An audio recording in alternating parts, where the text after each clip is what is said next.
ಜ್ಯೋತಿಷಿಗಳು ಹೇಳೋದೆಲ್ಲ ಸತ್ಯ ಆಗುತ್ತೆ ಅನ್ನೋದು ಗ್ಯಾರಂಟಿ ಇಲ್ಲ. ದೇವ್ರನ್ನ ಇಟ್ಕೊಂಡು ಒಂದು ದೇವಸ್ಥಾನ ಕಟ್ಟಿಸಿ ಒಂದು ಸಣ್ಣ ಹುಂಡಿ ಇಟ್ಟು ಅದು ವ್ಯಾಪಾರ. ಆದ್ರೆ ಅದೇ ದೇವರಿಗೆ ಕೋಣ ಕುರಿ ಬಲಿ ಕೊಡೋದಿದೆಯಲ್ಲ, ಅದು ತಪ್ಪು. ಜ್ಯೋತಿಷಿಗಳು ಮಾಡುವ ಕೆಲಸ ಅದೇ, ನಮ್ಮನ್ನ ಒಂದು ಆಶಾವಾದಕ್ಕೆ, ಅದೇ ಅಭಿಮಾನಿ ಬೇರೆ ಇರೋಗಳಿಗಿರಲ್ಲ, ಆಕ್ಸಿಡೆಂಟ್ ಆಗತ್ತೆ ಅಂತ ಹೇಳೋದು. ನನ್ನನ್ನು ಕಂಡ್ರೆ ಕೆಲವರಿಗೆ ಆಗಲ್ಲ. ಜ್ಯೋತಿಷ್ಯ ಹೇಳೋ ಒಂದು ತಪ್ಪು ಇರುತ್ತೆ. ದೇಹವೆಂದರೆ ಓ ಮನುಜ, ಮೂಳೆ ಮಾಂಸಗಳ ತಡಿಕೆ ನಿಜ. ಜಾತಕ ಎಲ್ಲ ಸುಳ್ಳು ಅಂತ. ಹೌದಾ? ಯಾಕೆ ಸುಳ್ಳು? ಸತ್ಯ ಆಗಿರೋದು ಇದೆಯಲ್ಲ, ಕೆಲವು ಲೆಕ್ಕಾಚಾರದಲ್ಲಿ ಸತ್ಯ ಆಗಿದೆ. ಜ್ಯೋತಿಷ್ಯ ಹೇಳೋ ಒಂದು ತಪ್ಪು ಇರುತ್ತೆ. ಜ್ಯೋತಿಷ್ಯ ಸುಳ್ಳಲ್ಲ, ಜ್ಯೋತಿಷಿ ಸುಳ್ಳು. ಜ್ಯೋತಿಷಿ ಸುಳ್ಳು ಅಲ್ಲ, ತಪ್ಪು. ಅಂದ್ರೆ ಅವನ ಜ್ಞಾನ ಇರಬಹುದು. ಸುಳ್ಳಿಗೂ ತಪ್ಪಿಗೂ ವ್ಯತ್ಯಾಸ ಇದೆ. ಈಗ ನಾನು ನಿಮ್ಗೆ ಒಂದು ಎಲ್ಲ ಒಂದು ನೀವು ನನಗೇನೋ ತರ ಕೇಳಿದ್ರಿ, ನಾನು ಬಿಲ್ ಕೊಡ್ತೀನಿ. ಬಿಲ್ ಕೊಟ್ಟಾಗ ನಾನು ಬಾಯಲ್ಲಿ ಹೇಳ್ತೀನಿ ನಿಮಗೆ 60-65 ರೂಪಾಯಿನ ಆಯಿತು ಅಂತ. ನಾನೊಂದು ತಪ್ಪಾಗಿ ಹೇಳಿರ್ತೀನಿ. ನೀವು ನೋಡಿದಾಗ ಏನ್ರಿ ಇಲ್ಲಿ 80 ಇದೆ ಅಂತ, ಅಯ್ಯೋ ಸಾರಿ ತಪ್ಪಾಯ್ತು ಅಂತ. ನಾನು ಮುಚ್ಚಿಟ್ಬಿಟ್ಟು ಸರ್ 120 ರೂಪಾಯಿ ಆಯಿತು ಅಂತ, ಅದು ಸುಳ್ಳು. ಆಗಿರೋದು 80 ರೂಪಾಯಿ ಖರ್ಚಾಗಿದೆ. ನಿಮ್ಮ ಹತ್ರ ನಾನು ದುಡ್ಡು ಹೊಡೆಯೋಕ್ಕೆ ನಾನು 120 ರೂಪಾಯಿ ಹೇಳಿರ್ತೀನಿ, ಅದು ಸುಳ್ಳು. ತಪ್ಪು ಮತ್ತು ಸುಳ್ಳು. ತಪ್ಪು ಅನ್ನೋದು ಸುಳ್ಳಲ್ಲ, ಮಿಸ್ಟೇಕ್. ತಪ್ಪು ವ್ಯಕ್ತಿಗತವಾದದ್ದು, ತಪ್ಪು ಅನ್ನೋದು ಮಿಸ್ಟೇಕ್, ಬೈ ಮಿಸ್ಟೇಕ್, ಒಬ್ಬನಿಂದ ಆದದ್ದು, ಅದು ಇನ್ನೊಬ್ಬರಿಂದ ಆಗಬೇಕು ಅಂತ ಏನಿಲ್ಲ. ಮತ್ತೆ ಗೊತ್ತಿಲ್ಲದೆ ಆಗಿರೋದು ತಪ್ಪು ಅನ್ನೋದು, ಗೊತ್ತಿಲ್ಲದೆ ಆಗಿರೋದು. ಸುಳ್ಳು ಅನ್ನೋದು ಉದ್ದೇಶಪೂರಿತ, ಅದೊಂದು ಮೋಸ ಅಂತಲೂ ಹೇಳ್ಬೋದು. ಮೋಸ ಅಂತ ಹೇಳ್ಬೋದು, ಸುಳ್ಳು ಹೇಳೋದು. ಹಾಗಾಗಿ ಜ್ಯೋತಿಷ್ಯಗಳ ಲೆಕ್ಕಾಚಾರ ತಪ್ಪಾಗಿರುತ್ತೆ ಕೆಲವೊಮ್ಮೆ, ಸುಳ್ಳಲ್ಲ ಅದು. ಓಕೆ, ಜ್ಯೋತಿಷ್ಯವೇ ಸುಳ್ಳು ಅಂತ ಹೇಳೋಕ್ಕಾಗಲ್ಲ. ಯಾಕೆ ಜ್ಯೋತಿಷ್ಯ ತಪ್ಪಾಗುತ್ತೆ ಅಂತಂದರೆ, ಈ ಜ್ಯೋತಿಷಿ ಲೆಕ್ಕ ಹಾಕೋದು 27 ನಕ್ಷತ್ರ ಮಾತ್ರ, ಆದರೆ ಕೋಟಿ ನಕ್ಷತ್ರ ಅಲ್ಲಿದೆ ಆಕಾಶದಲ್ಲಿ. ಸೊ ನೀವು ನಿಮ್ಮ ಜೀವನವನ್ನು ಜ್ಯೋತಿಷ್ಯದ ಆಧಾರದ ಮೇಲೆ ಯಾವತ್ತಾದರೂ ನಡೆಸಿದ್ದೀರಾ? ನೀವೊಂದು ಕತೆ ಹೇಳ್ತಾ ಇದ್ರಿ, ಯಾರೊಬ್ಬರು ಜ್ಯೋತಿಷಿ ನನಗೆ ಹೇಳಿದ್ರು ಆಕ್ಸಿಡೆಂಟ್ ಆಗುತ್ತೆ ಅಂತ. ನನಗೆ ಎಲ್ಲದರಲ್ಲೂ ಕುತೂಹಲ ಇದೆ. ಒಂದು ಸಂಗೀತದ ಬಗ್ಗೆ ಕುತೂಹಲ ಇರ್ಬೋದು, ಸಿನಿಮಾದ ಬಗ್ಗೆ ಕುತೂಹಲ ಇರ್ಬೋದು, ಜ್ಯೋತಿಷ್ಯದ ಬಗ್ಗೆಯೂ ಕುತೂಹಲ. ಯಾಕಂದರೆ ಅನೇಕ ಸೋಲುಗಳನ್ನು ಕಂಡವ್ ನಾನು. ಮತ್ತು ಒಂದು ಕನಸು ಕಂಡವ್ ನಾನು, ಒಂದು ಸಿನಿಮಾ ಮಾಡುವಂಥ ಕನಸು. ಅದಾಗಲಿಲ್ಲ ನನಗೆ ಅಂದಾಗ ಯಾಕೆ ಕಾರಣ? ಜ್ಯೋತಿಷ್ಯವನ್ನು ಮೊರೆ ಹೋಗೋದು. ನನ್ನ ಜ್ಯೋತಿಷ್ಯದಲ್ಲಿ, ನನ್ನ ಜಾತಕದಲ್ಲಿ ಸಿನಿಮಾ ಮಾಡುವ ಅವಕಾಶ ಇದೆಯಾ, ನಿರ್ದೇಶನ ಮಾಡುವ ಅವಕಾಶ ಇದೆಯಾ, ಹಾಗೆಲ್ಲ ಈ ಥರ ಹುಡುಕಾಟ ಇದೆಯಲ್ಲ, ಇದು ಆವಾಗ ಆಟೋಮೆಟಿಕ್ಕಾಗಿ ಸಹಜವಾಗಿ ಒಂದು ನಂಬಿಕೆ ಅಂತ ಶುರುವಾಗುತ್ತೆ ಆ ಜ್ಯೋತಿಷಿಗಳ ಹತ್ರ. ಆಮೇಲೆ ಅಲ್ಲಿ ಹೋಗಿ ಬಂದಮೇಲೆ ಅದಾಗಲ್ಲ. ಸಾಮಾನ್ಯವಾಗಿ ಈ ಜ್ಯೋತಿಷಿಗಳು ಏನು ಹೇಳ್ತಾರೆ, ಮಾರ್ಚ್ ತಿಂಗಳಲ್ಲಿ, ಜನವರಿಲಿ ಹೇಳ್ತಾರೆ, ಮಾರ್ಚ್ 18ನೇ ತಾರೀಕು ಇಲ್ಲಿ ಒಂದು ಗ್ರಹ ಬದಲಾವಣೆ ಆಗುತ್ತೆ, ಆಗ ನಿಮಗೆ ಒಳ್ಳೆಯದಾಗುತ್ತೆ ಅಂತ. ಮಾರ್ಚ್ 18 ಕಾಯೋದು. ಮಾರ್ಚ್ 18 ಆಯಿತು, 28 ಆಯಿತು, ಏನು ಬದಲಾವಣೆ ಇಲ್ಲ, ಯಾಕಾಗಿಲ್ಲ ಅಂತ ಮತ್ತೆ ಹುಡುಕಾಟ. ಇನ್ನೊಬ್ಬ ಜ್ಯೋತಿಷಿ ಹತ್ರ, ಅವನು ಇಲ್ಲ ಸೆಪ್ಟೆಂಬರಲ್ಲಿ ನಿಮಗೆ ಚೆನ್ನಾಗಾಗುತ್ತೆ ಅಂತ, ಸೆಪ್ಟೆಂಬರ್ವರೆಗೆ ಕಾಯಬೇಕು. ಅಯ್ಯೋ ಸೆಪ್ಟೆಂಬರ್, ಆಮೇಲೆ ಇಲ್ಲ ಈ ವರ್ಷ ಆಗಲ್ಲ ಅಂತ ಇನ್ನೊಂದು, ಮತ್ತೆ ಆಗದೇ ಇಲ್ವಾ? ಥ್ಯಾಂಕ್ಸ್ ಹೇಳ್ಬೇಕು, ಅಟ್ಲೀಸ್ಟ್ ಸೆಪ್ಟೆಂಬರ್ವರೆಗೂ ನಮ್ಮನ್ನು ಬದುಕಿಸಿದ. ಈ ಜ್ಯೋತಿಷಿಗಳು ಮಾಡುವ ಕೆಲಸ ಅದೇ, ನಮ್ಮನ್ನು ಒಂದು ಆಶಾವಾದಕ್ಕೆ ತಳ್ತಾರೆ. ಹಾಗಾಗಿ ಇದು ಆದರೆ ಅದನ್ನೇ ನಾವು ಈಗ ಹೋದ ವರ್ಷ ನನಗೆ ನವಂಬರಲ್ಲಿ ಹುಷಾರಾಗಿರಿ, ಒಂದು ಆಕ್ಸಿಡೆಂಟ್ ಆಗುತ್ತೆ ಅಂತ ಹೇಳಿದ್ರು ಜ್ಯೋತಿಷಿ. ಆಕ್ಸಿಡೆಂಟ್ ಆಗುತ್ತೆ ನವಂಬರಲ್ಲಿ, ಮೊನ್ನೆ ನವಂಬರ್ ಆಯಿತು, ಡಿಸೆಂಬರ್ ಆಯಿತು, ಹೊಸ ವರ್ಷ ಈ ವರ್ಷ 2026 ನೋಡಿದೆ ನಾನು. ಹಾಗಾಗಿ ಇನ್ನೇನು ಆಗಿಲ್ಲ, ಅದು ನಮ್ಮ ಕೈಲಿಲ್ಲ ಅದು. ಸೊ ಹೀಗೆ ಜ್ಯೋತಿಷಿಗಳು ಹೇಳೋದೆಲ್ಲ ಸತ್ಯ ಆಗುತ್ತೆ ಅನ್ನೋದು ಗ್ಯಾರಂಟಿ ಇಲ್ಲ. ಹಾಗಂತ ಜ್ಯೋತಿಷ್ಯ ಸುಳ್ಳು ಅಂತಲೂ ಹೇಳೋಕ್ಕಾಗಲ್ಲ. ಯಾಕಂದರೆ ವೈಜ್ಞಾನಿಕವಾಗಿ ಹೇಳೋದಾದರೆ ಗ್ರಹಗಳ ಗ್ರಾವಿಟಿ ಇದ್ದೇ ಇದೆಯಾ, ಭೂಮಿಗೆ ಹಿಡಿದಿಡೋ ಶಕ್ತಿ. ಇಸಾಕ್ ನ್ಯೂಟನ್ ಮೇಲಿಂದ ಆ್ಯಪಲ್ ಬಿದ್ದಾಗ ಭೂಮಿಗೆ ಒಂದು ಗುರುತ್ವಾಕರ್ಷಣ ಶಕ್ತಿ ಇದೆ ಅಂತ ನ್ಯೂಟನ್ ಹೇಳಿದ್ನ. ಹೌದು, ನ್ಯೂಟನ್ಗಿಂತ ಮುಂಚೆ ಗೊತ್ತಲ್ಲ ನಮಗೆ ಗ್ರಹಗತಿಗಳು, ಇದೆಲ್ಲ ಗ್ರಹಣಗಳು ಯಾವ ಸಂದರ್ಭದಲ್ಲಿ ಆಗುತ್ತೆ ಅಂತ ವಿಜ್ಞಾನಕ್ಕಿಂತ ಹಿಂದೆನೇ ನಮ್ಮ ಋಷಿಮುನಿಗಳು ಹಿಡಿದಿದ್ರು. ಹೌದು. ಹೇಗೆ ಅವರಿಗೆ ಇದಾಯಿತು ಅಂದರೆ, ಒಂದು ತಪಶಕ್ತಿ, ಒಂದು ದಿವ್ಯ ಜ್ಞಾನ, ಏಕಾಗ್ರತೆಯಿಂದ ಇದನ್ನು ಚಾರ್ಜ್ ಮಾಡ್ತಾ ಹೋಗೋದು. ಧ್ಯಾನ ಅನ್ನೋದಿದೆಯಲ್ಲ, ನಾವು ಧ್ಯಾನಕ್ಕೆ ಹೋದಾಗ ಏಕಾಗ್ರತೆಯಿಂದ ಈ ಕಂಪ್ಯೂಟರ್ನ ಚಾರ್ಜ್ ಮಾಡ್ತಾ ಹೋಗಿ ಇದಕ್ಕೆ ಜಾಸ್ತಿ ಆ್ಯಂಟೆನಾಗಳನ್ನ ಕ್ರಿಯೇಟ್ ಮಾಡೋದು. ಗ್ರಾಸ್ಪಿಂಗ್ ಆ್ಯಂಟೆನಾಗಳು ಇರ್ತಾವಲ್ಲ, ಈಗ ನಮ್ಮ ಹತ್ರ ಇರೋದು ಪಂಚೇಂದ್ರಿಯಗಳ ಮಾತ್ರ ನಮ್ಮ ಆ್ಯಂಟೆನಾ. ಕಣ್ಣು, ಕಿವಿ, ಮೂಗು. ನಮ್ಮ ಕಣ್ಣು ಮುಂದೆ ಏನು ಕಾಣುತ್ತೆ ಅಷ್ಟೇ ನಮಗೆ ಗ್ರಾಸ್ಪಿಂಗ್ ಪವರ್. ಆದರೆ ಈ ಕಾಸ್ಮಿಕ್ ಕಂಪ್ಯೂಟರ್ ಇದೆಯಲ್ಲ, ನಮ್ದು ಇದೊಂದು ಕಂಪ್ಯೂಟರ್ ಆದರೆ ಇನ್ನೊಂದು ದೊಡ್ಡ ಕಂಪ್ಯೂಟರ್ ಅದು ಕಾಸ್ಮಿಕ್, ಆಕಾಶ. ಹೌದು. ಈ ಆಕಾಶದಲ್ಲಿ ಬೇರೆ ಬೇರೆ ಗ್ರಹಗಳ ಒಂದು ಪವರ್ ಇದೆಯಲ್ಲ, ಅದರ ಮೂಲಕ ಬೇರೆ ಬೇರೆ ವಿಚಾರಗಳನ್ನ ತಿಳ್ಕೊಳ್ಳೋದಿದೆಯಲ್ಲ, ಅದಕ್ಕೆ ಏಕಾಗ್ರತೆ ಸಾಕಷ್ಟು ಬೇಕು. ಹೌದು. ಅದನ್ನು ಸಾಧನೆ ಮಾಡಿದ್ರು. ಆವಾಗ ಋಷಿಗಳಿಗೆ ಬೇರೆ ಕೆಲಸ ಇರಲಿಲ್ಲ, ಬೇರೆ ಅವ್ರಿಗೆ ಸಿನಿಮಾ ಹುಚ್ಚಿರಲಿಲ್ಲ, ಬೇರೆ ಸಂಸಾರದಿರಲಿಲ್ಲ, ಬೇರೆ ಡೈವರ್ಷನ್ ಇರಲಿಲ್ಲ. ಅದು ಓದಬೇಕು, ಇದು ಓದಬೇಕು, BA BSc BCom ಅದು ಓದೋದು, ಕಂಪ್ಯೂಟರ್ BBMP, ಯಾವುದೇ ಚಿಂತೆ ಇರಲಿಲ್ಲ ಅವರಿಗೆ. ಪುಣ್ಯ ಸೋಷಿಯಲ್ ಮೀಡಿಯಾ ಇರಲಿಲ್ಲ. ಋಷಿಗಳ ಕಾಲದಲ್ಲಿ ಸೋಷಿಯಲ್ ಮೀಡಿಯಾ ಇಲ್ದಿರೋದು ಅವ್ರಿಗೂ ತುಂಬ ಅನುಕೂಲ ವರ ಆಗಿತ್ತು. ಸೊ ಏಕಾಗ್ರತೆಯಿಂದ ಅವ್ರಿಗೆ ಯಾಕೆ ಅವರಿಗೆ ಅದನ್ನು ತಿಳ್ಕೊಳ್ಳೋ ಹುಚ್ಚು ಬಂತಂದರೆ, ಸುಂದರವಾದ ಪ್ರಕೃತಿ, ಇದ್ದಕ್ಕಿದ್ದಾಗೆ ಮಳೆ, ಗುಡುಗು, ಸಿಡ್ಲು ಬಿದ್ದು ನಮ್ಮ ಜೊತೆಯಲ್ಲಿದ್ದವ್ರು ಯಾರೋ ಸತ್ತೋದ್ರು. ಯಾಕೆ ಹೀಗಾಗುತ್ತೆ? ಇದು ಏನೋ ಒಂದು ಪವರ್ ಇದೆ. ಪ್ರಶ್ನೆ ನಾನು ಹೇಳಿದೆ, ಪ್ರತಿಯೊಬ್ಬರಿಗೂ ಪ್ರಶ್ನೆ ಮಾಡಿ ಅಂತ.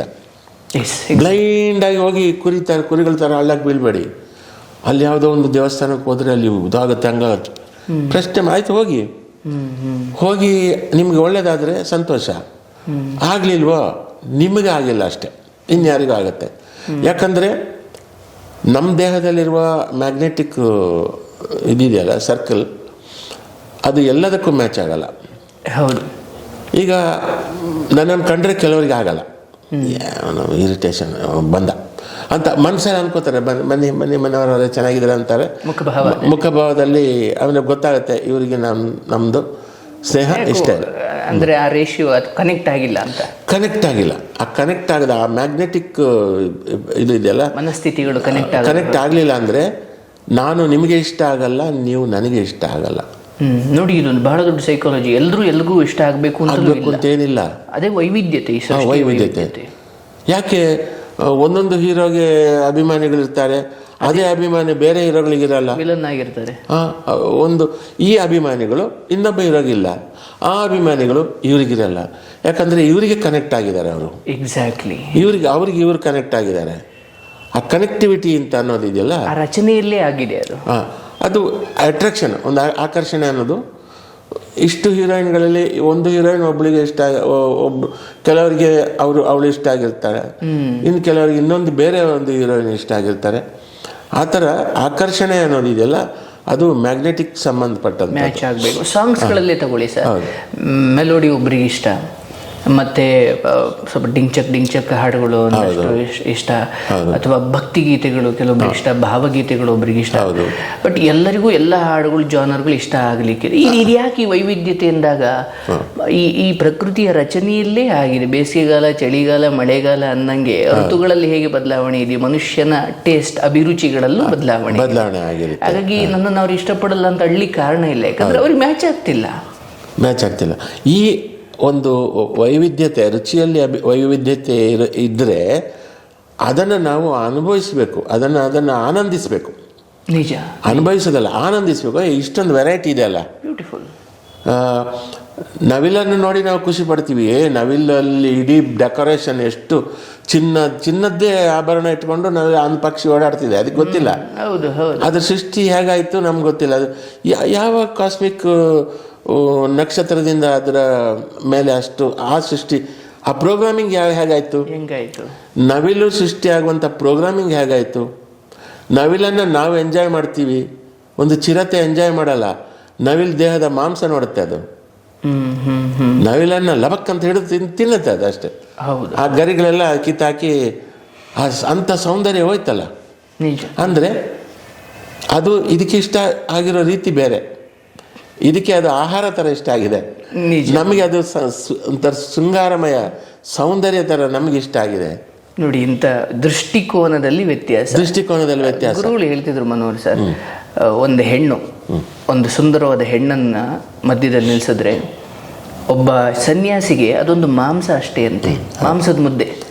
ಒಬ್ಬ ಕಾಮುಕನಿಗೆ ಅದೊಂದು ಭೋಗದ ವಸ್ತು, ಒಬ್ಬ ತಂದೆಗೆ ಅದು ಮಗಳು, ಒಂದು ಹುಲಿಗೆ ಅದೊಂದು ಮಾಂಸ. ಅಂದ್ರೆ ಒಂದೇ ಹುಡುಗಿ ಒಬ್ಬೊಬ್ಬರಿಗೆ ಒಂದೊಂದು ತರ ಕಾಣುತ್ತಿದ್ದಾರೆ. ಒಂದು ಕವಿಗೆ ಕಾವ್ಯದ ವಸ್ತು, ಅವ್ರ ತಾಯಿಗೆ ಒಬ್ರು ಮಗಳು, ಗುರುವಿಗೆ ಒಬ್ಬ ಶಿಷ್ಯೆ, ಒಬ್ಬ ಕಾಮುಕನಿಗೆ ಇನ್ನೊಂದೇನೋ. ಅಂದ್ರೆ ಒಂದೇ ಹೆಣ್ಣು ಅಥವಾ ಒಂದೇ ವಸ್ತು ಸೃಷ್ಟಿಯ ಬೇರೆ ಬೇರೆಯವರಿಗೆ ಬೇರೆ ಬೇರೆ ಆಯಾಮದಲ್ಲಿ ಕಾಣ್ತಾರೆ. ಸೊ ಒಬ್ಬ ಒಂದು ಹುಲಿಗೋ ಒಂದು ಚಿರತೆಗೋ ಅಥವಾ ಒಂದು ವ್ಯಾಘ್ರಕ್ಕೋ ಒಂದು ಸುಂದರವಾದ ಹುಡುಗಿ ತಣ್ಣಗೆ ನಿಲ್ಲಿಸಿದಾಗ ಎಷ್ಟು ಚೆನ್ನಾಗವಳೆ ಅಂತ ಅದನ್ನಲ್ಲ. ಯಾಕಂದ್ರೆ ಅದರ ರಚನೆಯೇ ವ್ಯಾಘ್ರವಾದದ್ದು, ಅದಕ್ಕೆ ಆಹಾರದ ಬಿಟ್ಟು ಬೇರೆ ಏನು ಗೊತ್ತಿಲ್ಲ. ನಿಜ. ಜಿಂಕೆ, ಕೋಣ ಎಲ್ಲ. ಇನ್ನೊಂದು, ಪ್ರಕೃತಿಯಲ್ಲಿ ಸಸ್ಯಾಹಾರಿ ಪ್ರಾಣಿಗಳಿರ್ತವೆ. ಜಿಂಕೆ, ಕೋಣ, ಮೊಲ, ಇವೆಲ್ಲ ಮಾಂಸಾಹಾರಿ ಪ್ರಾಣಿಗಳಿಗೆ ಆಹಾರ. ಹೌದು ಹೌದು, ಸರಪಳಿ. ನಾನು ಒಂದೊಂದ್ಸಲ ತಮಾಷೆ ಹೇಳ್ತೀನಿ, ಪ್ರಕೃತಿಯ ಸಂದೇಶ ಏನು? ನೀನು ಮಾಂಸಾಹಾರಿ ಆಗು, ಇಲ್ಲಾಂದರೆ ಸಸ್ಯಾಹಾರಿ ಆದರೆ ನಿನ್ನನ್ನು ಮಾಂಸಾಹಾರಿ ಪ್ರಾಣಿಗಳು ತಿನ್ನುತ್ತೆ, ಹಾಗಾಗಿ ನೀನು ಮಾಂಸಾಹಾರಿ ಆಗು. ಅದೇ ಸಂದೇಶ ಪ್ರಕೃತಿದ್ದು. ಅಂದ್ರೆ ಅದರ ಅರ್ಥ ಶಕ್ತಿವಂತರಿಗೆ ಉಳಿವು, ದುರ್ಬಲರು ಶಕ್ತಿವಂತರಿಗೆ ಆಹಾರವಾಗಬೇಕು. ಇದು ಜಗತ್ತು ಹಾಗೆ ಇದೆ.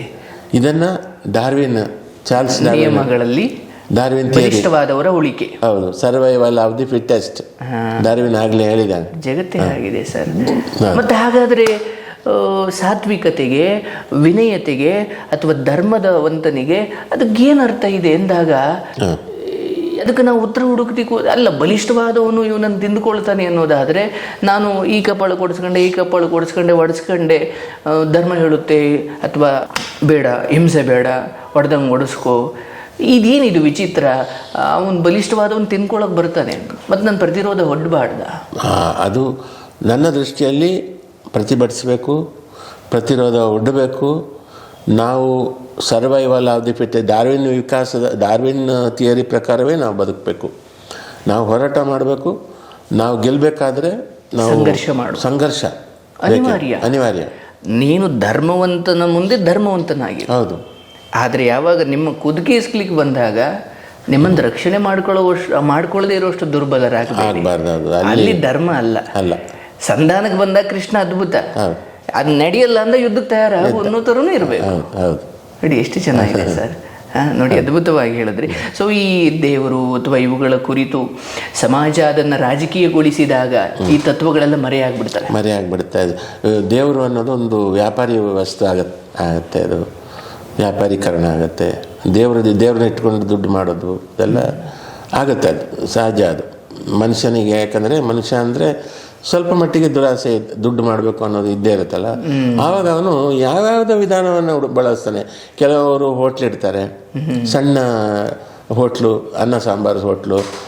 ಇನ್ನು ಕೆಲವರು ಇನ್ನೊಂದು ಯಾವುದೋ ಅಂಗಡಿ ಇರ್ತಾರೆ, ಅದ್ರಲ್ಲಿ ವ್ಯಾಪಾರ ಮಾಡ್ತಾರೆ. ಇನ್ನು ಕೆಲವರು ದೇವ್ರನ್ನ ಇಟ್ಕೊಂಡು ಒಂದು ದೇವಸ್ಥಾನ ಕಟ್ಟಿಸಿ ಒಂದು ಸಣ್ಣ ಹುಂಡಿ ಇಟ್ಟು ಅದು ವ್ಯಾಪಾರ. ಸೊ ದೇವರನ್ನು ವ್ಯಾಪಾರವಾಗಿಯೂ ಬಳಸ್ಕೊಂಡವರು ಇದ್ದಾರೆ. ನೋಡಿ, ಅದನ್ನು ಇನ್ನೂ ಆಳವಾಗಿ ಹೇಳಬೇಕಂದ್ರೆ ಬಹುಶಃ ದೇವರಿಂದ ಅವ್ರಿಗೆ ಅನ್ನ ಅದು ದೇವರ ಇಚ್ಛೆ ಇರ್ಬೋದು. ಇನ್ನೊಂದು ಹೇಳ್ತೀನಿ ನಾನು, ಜಾತ್ರೆ, ಪೂಜೆ ಇವೆಲ್ಲ ಮೂಢನಂಬಿಕೆ ಅಂತ ಹೇಳೋರಿಗೆ ನಾನೇನು ಹೇಳ್ತೀನಿ ಅಂದರೆ, ಆಯಿತು, ಆ ಮೂಢನಂಬಿಕೆಯಿಂದ ಎಷ್ಟೋ ಜನರ ಜೀವನ ನಡೀತಾ ಇದೆ. ಉದಾಹರಣೆಗೆ ಒಂದು ಊರ ಜಾತ್ರೆ, ಆ ಊರ ಜಾತ್ರೆಯಲ್ಲಿ ಸಂತ ಇಡ್ತಾನೆ, ಒಂದಷ್ಟು ಜನ ಸಂತ ಇಡ್ತಾರೆ, ಆ ವ್ಯಾಪಾರ ನಡೆಯುತ್ತೆ ಅಲ್ಲಿ. ಆಮೇಲೆ ಅಲ್ಲಿ ಹೂವು, ಹಣ್ಣು, ಊದ್ಕಡ್ಡಿ, ಕರ್ಪೂರ ಮಾರೋನಿಗೆ ಅವನಿಗೂ ವ್ಯಾಪಾರ ಆಗುತ್ತೆ. ಪಿಪಿ ಮಾರೋನು ಎಲ್ಲ ಕಡ್ಲೆಪುರಿ ಮಾರೋ. ಈಗ ನಮ್ಮ ಬಸವನಗುಡಿಯಲ್ಲಿ ಕಲೆಕಾಯಿ ಪರಿಚಯ ಆದಾಗ ಉದ್ದಕ್ಕೆ ಎಷ್ಟು ಸಂತೆಗಳು, ಎಷ್ಟು ಆಹಾರ ಪದಾರ್ಥಗಳು, ಬೇರೆ ಬೇರೆ ಪದಾರ್ಥಗಳ ಸಂತೆ ಅಲ್ಲಿ ನಡೆಯುತ್ತಲ್ಲ. ಅಷ್ಟು ಜನಕ್ಕೆ ವ್ಯಾಪಾರ ಆಯ್ತಲ್ಲ. ಯಾರಿಂದ? ಭಕ್ತಿ, ದೇವರಿಂದ. ದೇವರು, ಭಗವಂತ ಅವನೊಬ್ಬ ಅಲ್ಲಿ ಗರ್ಭಗುಡಿಲಿ ಇದ್ದಾನೆ. ಆದ್ರೆ ಆ ನೆಪದಲ್ಲಿ ಮುಂದೆ ಏನೇನು ನಡೀತಾ ಇದೆ, ಆ ನೆಪದಲ್ಲಿ ಎಷ್ಟು ಬದುಕು ನಡೀತಾ ಇದೆ. ನಮ್ಗೆ ತುಂಬ ಸರಿ ಅನಿಸೋದು ಸರ್, ಸನಾತನ ಧರ್ಮದ ಕುರಿತು ಎಸ್ಪೆಷಲಿ ತುಂಬ ದೇವರುಗಳು ಆ ತುಂಬ ದೇವರುಗಳಿಂದ ತುಂಬ ಜನರ ಬದುಕು ನಡೀತಾ ಇದೆ. ಹೌದು, ಮೂಢನಂಬಿಕೆ ಇದ್ದಾವೆ ಕೆಲವೊಮ್ಮೆ, ದಾರಿ ತಪ್ಪಿಸ ನೀವೇ ಹೇಳ್ದಂಗೆ. ಆದರೆ ಇದು ಒಳ್ಳೆಯದು, ಈ ಜಾತ್ರೆ ಸಂತೆ ಇದೆಲ್ಲ ಒಳ್ಳೆಯದು, ಇದರಿಂದ ಒಂದು ಒಳ್ಳೆಯದಾಗತ್ತೆ. ಆದರೆ ಅದೇ ದೇವರಿಗೆ ಕೋಣ ಕುರಿ ಬಲಿ ಕೊಡೋದಿದೆಯಲ್ಲ ಅದು ತಪ್ಪು. ಯಾಕಂದರೆ ಅಮಾಯಕ ಜೀವಗಳು, ಏನೂ ಗೊತ್ತಿಲ್ಲ. ನೀವು ಎಲೆ ಸೊಪ್ಪು ಸದೆ ಕುರಿಗೆ ಕೊಟ್ಟಾಗ ಅದು ತಿನ್ನುತ್ತೆ, ನನಗೆ ಇವನು ಆಹಾರ ಕೊಡ್ತಾನೆ ಅಂತ ನಂಬಿಕೆ. ಅದರ ನಂತರ ಕಡಿತಾರೆ. ಕೋಳಿಗಳಿಗೆ ಕಾಳು ಹಾಕ್ತೀವಿ ನಾವು, ಕಾಳು ಹಾಕಿದ್ರೆ ಅದು ನಮಗೆ ಇವ್ರು ಕಾಳು ಹಾಕ್ತಾರೆ ಅಂತ ನಾವು ಹಿಡಿಯೋಕೆ ಹೋದರೆ ಬರುತ್ತೆ ಅದು ನಮ್ಮ ಕೈಗೆ. ಯಾಕಂದರೆ ಇವನು ನನಗೆ ಅನ್ನ ಹಾಕಿದವನು, ಕೃತಜ್ಞತೆ ಮತ್ತು ನಂಬಿಕೆ, ನಮ್ಮ ಬಗ್ಗೆ ಒಂದು ವಿಶ್ವಾಸ, ಒಂದು ಭರವಸೆ, ನಾನು ಏನು ಮಾಡಲ್ಲ, ನನಗೆ ಊಟ ಹಾಕ್ತಾನಂತ. ಬಟ್ ನಾವು ಕತ್ತು ಕೊಯ್ದು ಇದು ಮಾಡಿದಾಗ ನಾನು ಅದು ನೋವಾಗುತ್ತೆ ನನಗೆ. ಅದು ಯಾಕೆ ಹಾಗೆ? ಈಗ ಕುರಿ ಕೋಳಿ ಮೀನು ಹಂದಿ ಹಸು ಎಲ್ಲ ಆಹಾರ ಅಂತ ಆಗಬೇಕಾದ್ರೆ ನಾವು ಯಾರಿಗೂ ಆಹಾರ ಆಗಿರ್ತೀವಲ್ಲ, ನಮಗೆ ಕಾಯಿಲೆ ಬಂದಾಗ ಆ ಬ್ಯಾಕ್ಟೀರಿಯಾಗಳಿಗೆ ನಾವು ಆಹಾರ ಹಾಕ್ತೀವಿ. ಮತ್ತು ಈಗ ಸರಿನೋ ತಪ್ಪ ಮಾಂಸಾಹಾರದಲ್ಲಿ ಸರಿ ತಪ್ಪು ಅಂತ ಹೇಳೋಕ್ಕಾಗಲ್ಲ. ನಿಮಗೆ ಪ್ರಕೃತಿಯಲ್ಲಿ ಅದು ಹಾಗೇ ಇದೆ. ಈಗ ಪ್ರಾಣಿಗಳಲ್ಲಿ ಸಸ್ಯಾಹಾರಿ ಪ್ರಾಣಿಗಳು, ಮಾಂಸಾಹಾರಿ ಪ್ರಾಣಿಗಳು ಅಂತಿದೆ. ಬ್ಯಾಕ್ಟೀರಿಯಾದಲ್ಲಿ ಸಸ್ಯಾಹಾರಿ ಬ್ಯಾಕ್ಟೀರಿಯಾ, ಮಾಂಸಾಹಾರಿ ಬ್ಯಾಕ್ಟೀರಿಯಾ ಇದೆ. ಅದು ನೀವು ತಿಳ್ಕೊಬೇಕಾದ್ರೆ ಒಂದು ಹಣ್ಣು ಹಾಗೆ ಬಿಟ್ಬಿಡಿ, ನೀವು ಸ್ವಲ್ಪ ಕೊಳಿತಾ ಇದ್ದಾಗ ಒಂದು ನುಸಿ ಬರುತ್ತೆ, ಅದು ಕೆಂಪು ನುಸಿ. ಆ ನುಸಿ ಹೊಲಸಲ್ಲಿ ಕೂತ್ಕೊಳ್ಳಲ್ಲ, ಕಕ್ಕಸಲ್ಲಿ ಕೆಸರಲ್ಲಿ ಆ ನುಸಿ ಬರೋದೇ ಅಲ್ಲ. ಅದು ಅಲ್ಲಿ ಬರೋದೊಂದು ಕಪ್ಪು ನುಸಿ, ಸಣ್ಣ ನುಸಿ, ಅದು ಹಣ್ಣಿಗೆ ಬರಲ್ಲ. ಅದು ನೊಣ ಎರಡೂ ಕಡೆ ಬರುತ್ತೆ. ನೊಣದೊಂದು ವಿಚಿತ್ರ, ಅದು ಮಿಶ್ರಾಹಾರಿ. ಹಾಗೆಯೇ ಪಕ್ಷಿಗಳಲ್ಲಿ ಕಾಗೆ ಮಾಂಸನ ತಿನ್ನುತ್ತೆ, ಕಸ ಕಡ್ಡಿ ಅದು ಕೊಳ್ತ ಅನ್ನ ತಂಗಳು ಅನ್ನ ತಿನ್ನುತ್ತೆ, ಎಲ್ಲ ತಿನ್ನುತ್ತೆ. ಕಾಗೆ ಒಂದು ಮಿಶ್ರಾಹಾರಿ. ಗಿಣಿ, ಪಾರಿವಾಳ ಇವೆಲ್ಲ ಸಸ್ಯಾಹಾರಿಗಳು. ಕೀಟದಲ್ಲಿ ಚಿಟ್ಟೆ, ಪತಂಗ, ಚಿಟ್ಟೆ, ಜೇನ್ನೊಣ ಮತ್ತು ವಾಟೆ ಹುಳ ಅವೆಲ್ಲ ಬರೀ ಸಸ್ಯಾಹಾರದಲ್ಲೇ ಬದುಕ್ತವೆ.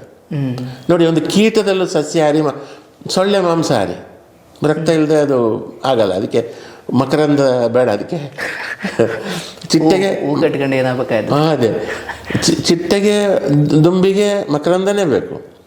ಸೊ ಪ್ಯೂರ್ ಮಕರಂದ, ಬೇರೆ ಏನು ಮುಟ್ಟಲ್ಲ. ಅದು ಬ್ಯಾಕ್ಟೀರಿಯಾಗಳು, ಸಸ್ಯಾಹಾರಿ ಬ್ಯಾಕ್ಟೀರಿಯಾಗಳು ಹಣ್ಣುಗಳಿಗೆ ಬರ್ತವೆ, ಎಲ್ಲ ಬರ್ತವೆ. ಆ ಬ್ಯಾಕ್ಟೀರಿಯಾ ನಮ್ಮ ಕಣ್ಣಿಗೆ ಕಾಣಿಸಲ್ಲ, ಆ ಕೆಂಪು ನುಸಿ ಅದು ಕಾಣುತ್ತೆ. ಆ ಕೆಂಪು ನುಸಿಗೆ ಬಟಾಣಿ ಕಾಳು ಥರ ಆ ಬ್ಯಾಕ್ಟೀರಿಯಾ ಕಾಣುತ್ತೆ. ಆ ಬ್ಯಾಕ್ಟೀರಿಯಾ ತಿನ್ನೋಕ್ಕೆ ಅದು ಬರುತ್ತೆ. ಅದು ಸೊ ಸಸ್ಯಾಹಾರ ಬ್ಯಾಕ್ಟೀರಿಯಾಗಳು ಬೇರೆ, ಮಾಂಸಾಹಾರ ಹೊಲಸು ಇದರಲ್ಲಿರೋ ಬ್ಯಾಕ್ಟೀರಿಯಾಗಳು ಬೇರೆ. ಈ ಬ್ಯಾಕ್ಟೀರಿಯಾಗಳು ಇಲ್ಲಿ ಬರಲ್ಲ, ಈ ಬ್ಯಾಕ್ಟೀರಿಯಾ ಇಲ್ಲಿ ಬರಲ್ಲ.